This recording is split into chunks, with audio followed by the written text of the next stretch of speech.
আর বন্ধুরা, প্রিয় দর্শকরা, সকলকে নমস্কার।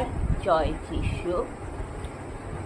আমি আগের দিন টক্সিক মানুষের কথা নিয়ে আলোচনা করেছিলাম যে বিষাক্ত মানুষ কারা, কিভাবে তারা কাজ করে, তাদের থেকে কি কি ক্ষতিকর প্রভাব আমাদের জীবনে পড়ে, এবং বিষাক্ত মানুষের কথাগুলো যে টক্সিক বিষাক্ত, এবং এইসব কথাগুলি এবং তাদের এই সমস্ত টক্সিক কর্ম, মানে তাদের এই সব খারাপ কাজগুলি কি করে আমাদের ছেলেমেয়েদের মনে বা আমাদের মতো ছেলেমেয়েদের মনে আঘাত লাগে, কি করে আঘাত লাগে, কি করে আত্মসম্মানে আঘাত লাগে, এবং কিভাবে সেটা তার নেগেটিভ কথা, ফালতু কথা বলে আমাদের আত্মবিশ্বাসে আঘাত করে, ছুরি বসায়, এবং যেটা আমাদের একটা জীবনে একটা প্রভাব পড়ে, যেটা মস্তিষ্কের প্রভাব পড়ে, আত্মসম্মানে আঘাত লাগে, এবং কিভাবে টক্সিক মানুষরা মানুষের ব্যক্তিগত ব্যাপারে হস্তক্ষেপ করছে, মানুষের ব্যক্তিগত স্বাধীনতায় হস্তক্ষেপ করছে, যেটা একেবারে ভেরি ব্যাড ম্যানার। সেই বিষয়ে আমি আগের দিন আপনাদের কাছে ভিডিওতে আলোচনা করেছি, যুক্তি দিয়ে বুঝিয়ে দিয়েছি আপনার মধ্যে আত্মসম্মান বোধ কি করে জাগিয়ে রাখবেন, তার বিষয়ে আমি আপনাদের কাছে আলোচনা করব। আর এই বিষয়ে আমি ফেসবুকে অনেক লেখালেখি করি, আমি অনেক কিছু লিখি, এটাও আমি ফেসবুকে লিখেছি। তো আমি আমার মোবাইলেই লেখা থেকেই আমি আপনাদেরকে জানাচ্ছি, মানে আমি এখন যেটা বলছি সেটাই আমি আপনাদেরকে এই মোবাইল থেকে জানাচ্ছি। আর এই লেখাটা আমারই লেখা, আমি যেটা লিখি সেটাই পড়ি, আর যেটা বলি সেটাই লিখি।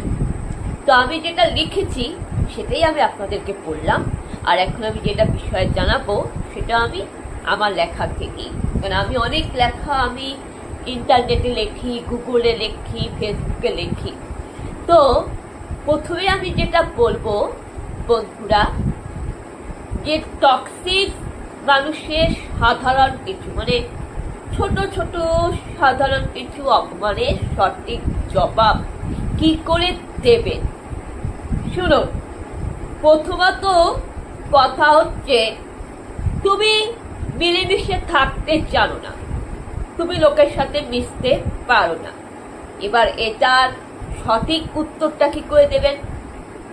বলবেন, হ্যাঁ আমরা মিলেমিশে থাকতে জানি।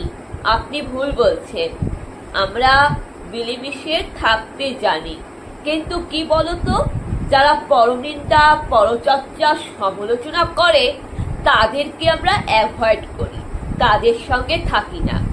কারণ বাইবেলে শান্তমতির অধ্যায়, ফিলিপিওর অধ্যায়, বাইবেলের গসপেলে কিন্তু লেখা আছে, যখন ফরিসিরা প্রভু যিশুর কাছে বলেছিল, কি গো তোমার শিশুরা তো খাওয়ার আগে হাত পা ধয় না, তোমার শিশুরা তো পা ধয় না, নিয়ম রীতি মানে না, তখন প্রভু যিশু কি বলেছিল? মানুষের অন্তর থেকে যাহা কিছু কুচিন্তা বাহির হয় সেটাই মানুষকে অসুচি করে। মানুষের অন্তর থেকে কুচিন্তা, পরচর্চা, পরনিন্দা, মিথ্যা, লোভ, হিংসা বের হয়, এটাই মানুষকে অপবিত্র করে। কিন্তু অসহ্যি হস্তে ভোজন করলে, হাত না ধুয়ে ভোজন করলে কেউ অপবিত্র হয় না, কারণ সেটা হজম হয়ে যাচ্ছে। কিন্তু মানুষের অন্তর থেকে যেটা বের হচ্ছে সেটাই মানুষকে অসুচি করছে। তাই মানুষের অন্তর থেকে কি বেরোচ্ছে? পরচর্চা, সমালোচনা। তাই আমরা তাদের অ্যাভয়েড করি, কিন্তু আমরা মানুষের সাথে মিশতে জানি। যারা পরচর্চা, পরনিন্দা করে তাদের সাথে আমরা থাকি না, তাদেরকে আমরা অ্যাভয়েড করি। কারণ পরচর্চাকারীরা অসৎ হয়, খারাপ হয়। তাই কথায় আছে, সৎসঙ্গে কাশীবাস, অসৎ সঙ্গে সর্বনাশ। দেখুন, ভালো গাছে তো ভালো ফল হবে, ভালো গাছে কি কখনো খারাপ ফল হয়? না, খারাপ গাছে ভালো ফল হয়। ভালো গাছে ভালো ফল, খারাপ গাছে খারাপ ফল। একটা পচা আপেল কি কখনোই ভালো আমের সাথে থাকতে পারে? একটা বাসি পচা খাবার কখনোই শাস্তিক খাবারের সাথে থাকতে পারে? পবিত্র শুদ্ধ খাবারের সাথে থাকতে পারে? একটা পচা বাসি খাবার কখনোই কি রাজভোগ রাজপ্রসাদ, ঠাকুরের প্রসাদের কাছে কি থাকতে পারে? পারে না। ঠিক তেমনি সৎ মানুষরা কখনোই খারাপ মানুষের সাথে থাকতে পারে না, না খারাপ মানুষরা সৎ মানুষের সঙ্গে থাকে। কোনো খারাপ মানুষের সাথে যদি ভালো মানুষ থাকে, সেই মানুষটাও খারাপ হয়ে যাবে। তার কারণ একটা পচা আপেলকে, আপনি নষ্ট আপেলকে যদি ভালো ফলের সাথে রেখে দেন, বিজ্ঞানের গবেষণায় জানা গেছে সেই পচা আপেলটা ভালো আপেলের সাথে থাইকে ভালো আপেলটাও নষ্ট হয়ে গেল। তাই তো বলি, সৎসঙ্গে কাশীবাস, অসৎ সঙ্গে সর্বনাশ। সুতরাং যারা পরচর্চা নিন্দা করে তাদের সাথে থাকি না, অ্যাভয়েড করি। আমরা তাদের অ্যাভয়েড করি, অর্থাৎ আমরা কিছু খারাপ অসৎ মানুষদের আমরা অ্যাভয়েড করি, টক্সিক মানুষদের অ্যাভয়েড করি। আর আপনাদের মতো মানুষদের অ্যাভয়েড করি যারা আপনারা নেগেটিভ কথা বলে, বিষাক্ত কথা বলে, তুমি সবার সাথে মিশতে জানো না, তুমি সবার সাথে মিশতে পারো না, এই সমস্ত টক্সিক কথা বলে, নেগেটিভ কথা বলে আমাদের আত্মসম্মানে আঘাত করেন, আত্মবিশ্বাসে ছুরি বসান। আপনাদের কথাগুলো বিষাক্ত, তাই আমি আপনাদের মতো মানুষকে অ্যাভয়েড করি। কারণ আমরা সবসময় তাদের কাছেই থাকি যারা টক্সিক নয়, যাদের কথাগুলি বিষাক্ত নয়, যারা কখনোই বলবে না তুমি কারোর সাথে মিশতে চাও না, মিশতে পারো না। এই ছোট ছোট সাধারণ অপমানগুলি আত্মসম্মানে অপমান করবে না।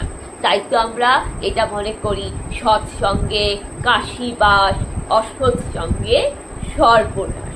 তার কারণ পরচর্চাকারী আর কোনো কুটকাচালি, নোংরা মানসিকতার মানুষদের তো আমরা অ্যাভয়েড করবই। কেন আমাদের আত্মার ধর্মই পরম ধর্ম, যেটা রামকৃষ্ণ পরমহংসদেব আমাদের বলেছিলেন। তাই এটাই হচ্ছে এই কোশ্চেনের সঠিক উত্তর। আপনি এই উত্তরটা তাদের দেবেন। 2 নম্বর কোশ্চেন, তোর বুদ্ধি নাই রে, তুই একেবারেই মূর্খ, তোর মাথায় কি আছে? এবার এই অপমানের আপনি সঠিক জবাব দেবেন। আমার ভালো বুদ্ধি আছে, আমার যথেষ্ট ভালো বুদ্ধি আছে, আর আমার বুদ্ধিগুলা হচ্ছে সুবুদ্ধি। আপনার মতন কুবুদ্ধি, নেগেটিভ চিন্তার বুদ্ধি, দুষ্ট বুদ্ধি নিয়ে তো আমরা চলি না। তাই আপনাদের মনে হতে পারে আমি বোকা, মূর্খ। এই সঠিক জবাবটা আপনি দিয়ে দেবেন। যদি কেউ বলে যে তোর বুদ্ধি না,